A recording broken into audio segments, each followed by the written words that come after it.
Qual o significado das palavras ditas por Donald Trump em relação a Lula? Elogios que podem ter aí alguma coisa por trás, além do que foi dito?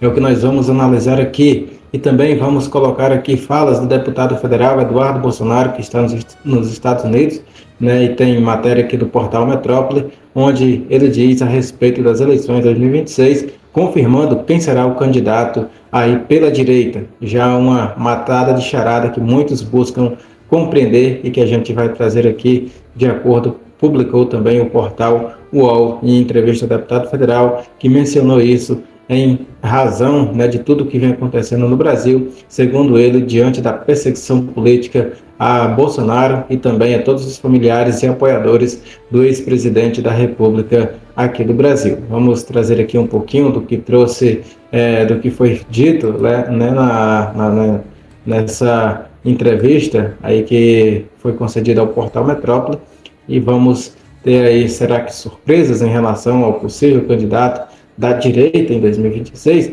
é o que nós vamos falar aqui a partir de agora, e vamos falar também a respeito dos elogios de Donald Trump ao presidente Lula. Será que teremos mudança? Será que Bolsonaro será abandonado? Ou qual será o próximo passo? Ou será que temos aí Donald Trump assumindo de vez o comando da situação e apertando o cerco para cima do presidente Lula? Deixa aí já a sua opinião, a sua curtida e o seu comentário para a gente seguir debatendo. Ele é Bolsonaro para as eleições de 2026. A gente está vendo o Centrão se movimentando de uma forma muito agressiva agora. União e PP deixaram o governo Lula, estão mais próximos aí da centro-direita, batalhando por um candidato aí à presidência da República, que muito provavelmente deve ser o governador Tarcísio. A gente já tinha falado isso em uma outra oportunidade, mas o nome de Tarcísio continua hoje sendo mais forte para... E aí, será que é o Tarcísio mesmo? Ou vamos ver aí o que o deputado tem a dizer a respeito do assunto? Substituir o ex-presidente Jair Bolsonaro. Inclusive, Tarcísio já conseguiu na justiça uma data para visitar seu pai em casa. A gente pode esperar que a família Bolsonaro ela apoie Tarcísio, ou você continua mantendo o seu posicionamento da nossa última entrevista?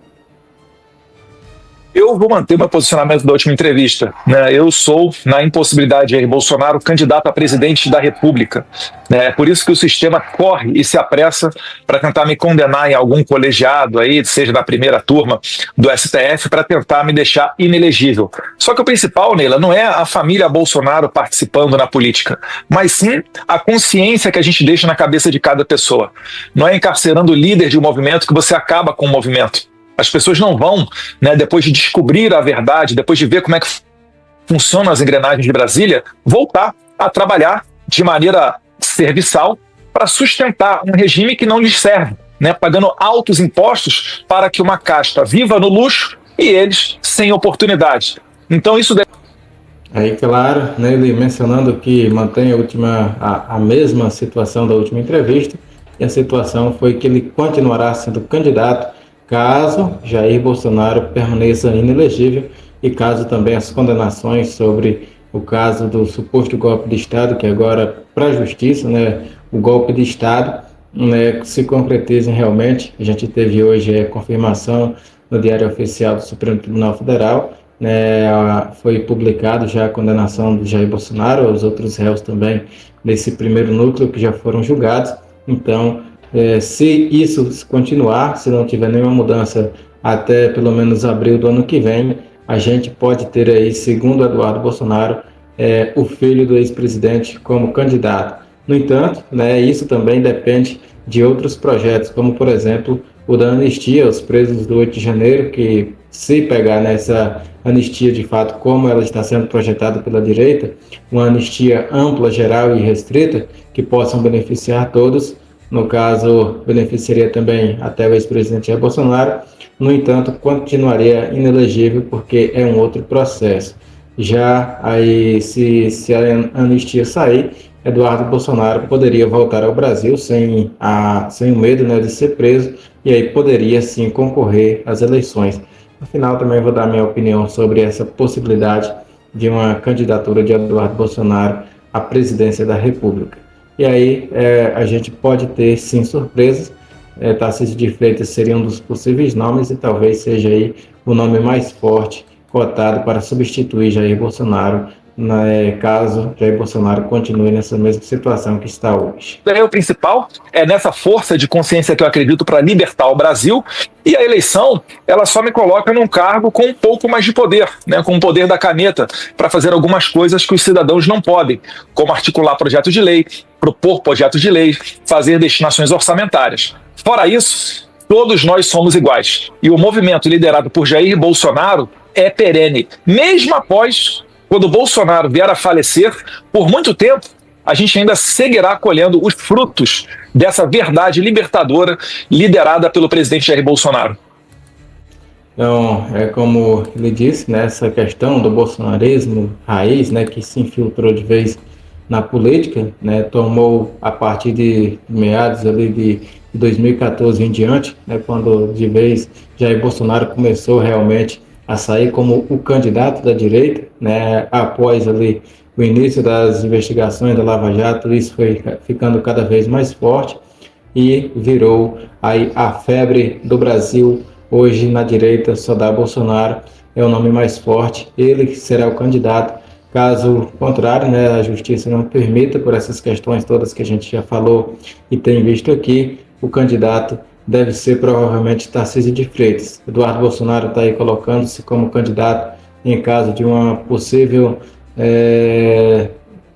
impermissão, né, de Jair Bolsonaro poder, mas acredito, né, que dentro do que a gente tem visto aí no cenário, né, as discussões, tudo que tem acontecido, o candidato de fato será Tarcísio de Freitas, caso Bolsonaro não consiga.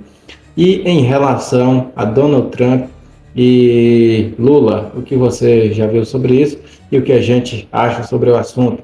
Durante o discurso, né, Lula foi bastante enfático sobre a questão do que vem acontecendo em Gaza, ali apontando, né, como um caso de genocídio que tem acontecido ali contra os palestinos, segundo ele. No entanto, vamos reforçar aqui, né, foi o grupo terrorista Hamas que está infiltrado ali naquele meio, né, dentro daquele meio de povos palestinos ali, para tentar acabar com Israel. A gente sabe o poderio de defesa de Israel, né, amparado aí também pela grande aliança com os Estados Unidos, tudo que tem conseguido também pelo apoio dos Estados Unidos lá na região, e claro, né, após Israel ser atacado, revidou com bastante força, prometendo, né, atacar até ver o Hamas sendo extinto da face da terra, acabando principalmente ali naquela região. Sobre a parte do próprio Donald Trump, né, que falou a respeito de Lula, que tiveram um encontro rápido, ali de poucos segundos, menos de um minuto para ser mais preciso, cerca de 40 segundos, foi o que falou o presidente norte-americano Donald Trump. No entanto, ele colocou ali Lula como uma pessoa que ele disse não entendi como não gostar. Só que ele também falou a respeito, né, de marcar um encontro na próxima semana se Lula estiver disposto. Então ele já coloca, né, já pressiona Lula, coloca Lula contra a parede. Lula vinha fazendo discursos ainda aqui no Brasil que Donald Trump não estava aberto ao diálogo, não teria ligado porque ele não atenderia. Agora a situação já mudou. Donald Trump disse, eu estou aberto, gostei muito dele, não entendi porque não gostava, e só faço negócios com quem eu gosto.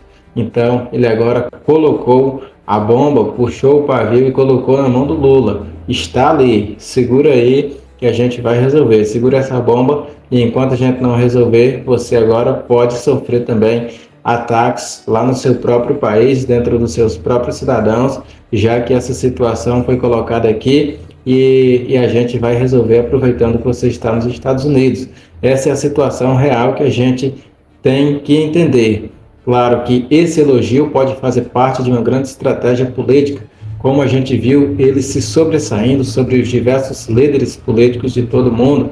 Para quem não lembra, né, quando ele encontrou lá com o presidente Putin, isso também foi marcante, a forma de cumprimentar, a forma de induzir para onde iriam comandar a situação é parte fundamental nas estratégias políticas de Donald Trump, assim como é com Zelensky, com todos os líderes a qual ele se encontra, principalmente estando em solo americano, como é o caso do presidente Lula. Então, acho que nesse momento Donald Trump vai aproveitar para dar uma grande cartada e colocar o presidente Lula em uma situação bastante complicada e desagradável para ele ali em solo americano, que vai ficar possivelmente difícil de conseguir ter uma saída positiva para a política do Lula. No entanto, o Brasil pode aí aproveitar bastante esse momento, né? Talvez que o Brasil consiga aí, quem sabe, um verdadeiro alívio nas questões perseguitórias no lado político, democrático e aí da liberdade de expressão aqui no país. Uma situação que pode marcar de vez esse encontro, mais do que o próprio encontro da ONU, esse encontro aí de Brasil e Estados Unidos, e a gente pode ter resoluções que podem dar aí novos rumos à política brasileira. No mais, eu peço aí a sua curtida, o seu comentário se você nos acompanhou até aqui. Deixa aí também, se inscreva no canal se ainda não for inscrito. Peço que compartilhe aí para geral. Um forte abraço e a gente se vê no próximo vídeo.